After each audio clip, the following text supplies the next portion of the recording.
"I wish," said Ellen more Leslie severely, "that ye would not wear breeches when ye ride, Mistress Catriona.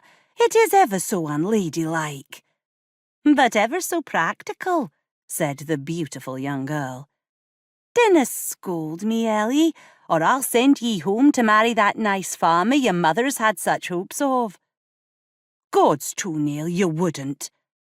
"Nay, not really," giggled Ellen's mistress. "Unless, of course, ye want to, Ellie. He is a fine, upstanding man. Why won't ye?" "There's only one thing upstanding I want from a man, and the farm has nae got it. Come now, off wi' your riding clothes.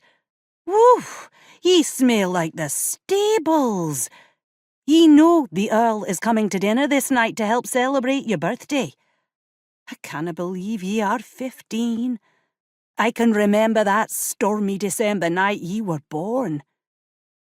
Catriona stripped off her clothes.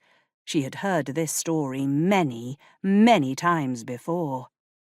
"The snow swirled about Greyhaven, and oh, how the winds howled and roared," continued Ellen. "The old Countess, your great-grandmam, insisted on being wi' your mother. I had just had my 17th birthday.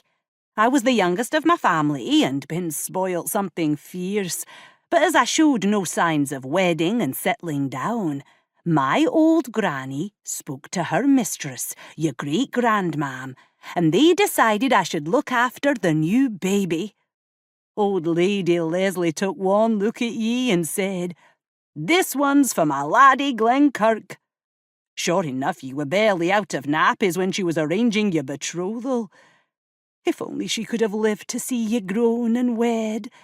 But she died the following spring, and me old granny followed her but a few weeks later." While Ellen talked, she worked, setting up a bath for her young mistress in a great oak tub placed before the fire. Pouring scented oil into the steaming water, she called out, "Come now, my lady, 'tis ready." The girl sat dreaming while her shoulders and back were scrubbed. Then she took the soap from Ellen and finished up the job, while Ellen fetched a small jar of shampoo from the cupboard. She poured a thin stream of golden liquid into Catriona's hair, added water, and, building up a sweet-smelling lather, washed and rinsed the girl's hair twice. Seated by the fire, swaddled in a large towel, Catriona let Ellen dry her hair. The excess water removed, the tiring woman brushed and brushed the thick, heavy hair until it gleamed. Pinning up the dark golden mass, she motioned her young mistress to stretch out, and then massaged her with the pale green cream her mother, Ruth, made up.